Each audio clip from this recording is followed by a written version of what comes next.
And I'm on staff right now with a group called Youth with a Mission, who has, for the last 25 years, been reaching into the bars and clubs and discos to get the thousands of girls that are trapped and hooked and deceived and forced into prostitution into a saving knowledge of Jesus Christ and a new life. So this one night, my best friend and I were there. We go early. We often go in teams of 3, 4, 5, or 6. That night it was just he and I. And in most bars, you walk in and there's a guard at the door with a sawed-off shotgun. Very nice. Some of them are lady guards, and they're beautiful young lady guards. It's kind of thing, would this girl be able to catch any kind of a robber? But anyways, that's the Philippines. So they've got the sawed-off shotgun or a little pistol there and the nice uniform. And they guard the door, and then you come in.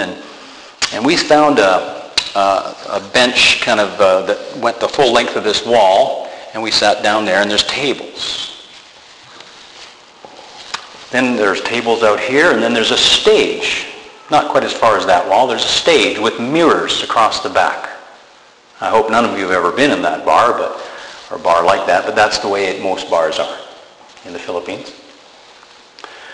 And when we walked in and sat down, there weren't many people there because we want to go when it's not too busy, so we have a chance to talk to the girls. And we sat there, and we noticed 3 or 4 young bar girls, and they were wearing, shorts. Like one girl had jeans on, and cute little tops. Nothing. In fact, you see more skin on women and girls here at the Woodgrove Mall than you would in a bar there in the Philippines, because they're a very conservative culture. Thank God for that. So as we sat there, we noticed 3 or 4 girls there, and a couple of people at the bar, a DJ, and the music was playing fairly quietly, top 40 music.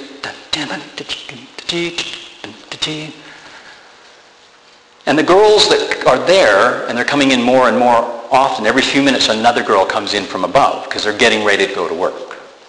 So we see these girls, these cute young girls from about supposedly 18, but some are 16. And they're in front of the mirror, and they're kind of dancing to the music and just seeing how they look for the night, their hair and things like that. It's kind of, you just see them making themselves as beautiful as possible for the evening. Some of them are just sitting at the side because they don't want to be there at all. Most of them. There's always 1 or 2. They're getting into the night's activities, and they want to earn money. Now, when we sat down, there was 1 other customer here. And then 5 minutes later, there's 2 or 3 customers. Now there's 7 or 8 girls. And I saw an older woman walk by, and I took a guess that she was probably the mama-san. She was the manager. So I waved and smiled, and she came over, smiled, and said, "Hello, how are you?" And I said, "I'm fine. Mabuti." That means I'm good. And she said, "You speak my language?" I said, "Just a few words, konti lang, just a little bit." She said, and she sat down, and she said, "Are you here on vacation? Or are you here to meet a girlfriend or to get married to a girl?" And I said, "Actually, no, I'm a singer. And I've recorded a new album, and I was invited to do a concert this weekend, and so here I am in Olongapo City." She said, "You're a singer, and you have a CD. What kind of songs?" And I said, "Love songs to each other and to God." She said, "Could I see one? Could I buy one? Do you have any with you?" And I said, "As a matter of fact, I do." And I reached back and I pulled one out, and I let her look at it. In the dim light, she was going like this. "I know this song.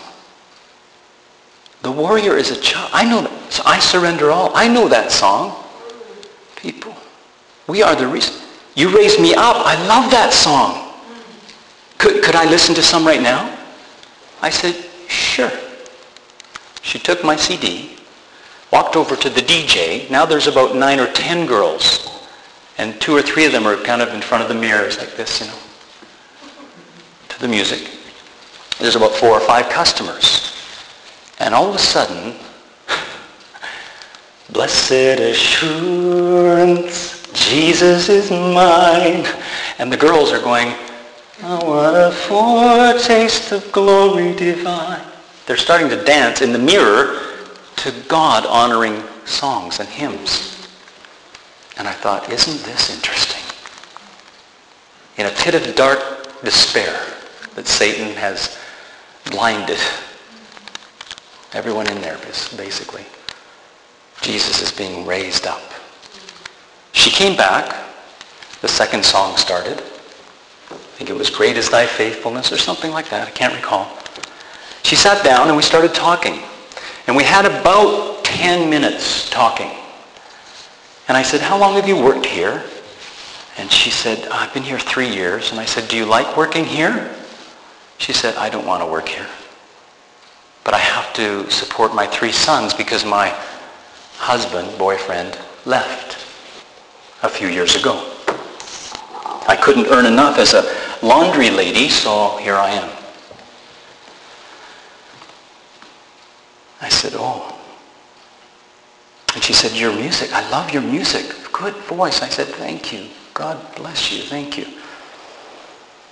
And then I said more. I said, you know, did you know that God has a plan for your life?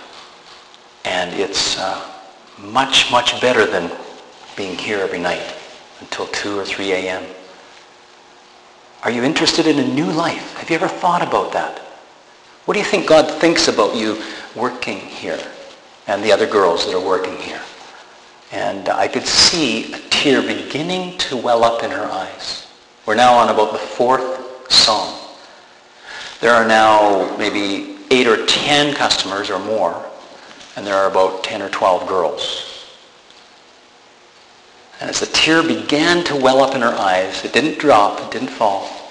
She said, I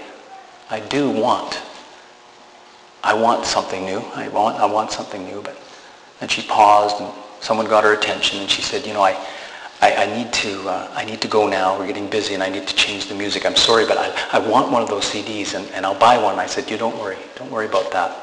You can have one. She made a donation anyway. And so she went, and the music changed. I said, before she left, I said, you know, if there's any other girls here, any of your girls that would like to talk to me more about God's love, or my friend, please send her over. 2 or 3 minutes later, a girl named Angel came and sat down. 24-year-old, beautiful girl, beautiful girl. She sat down with a smile, and I had a chance to talk to her for about 10 minutes about God and his love and his plan for her life and for her little boy.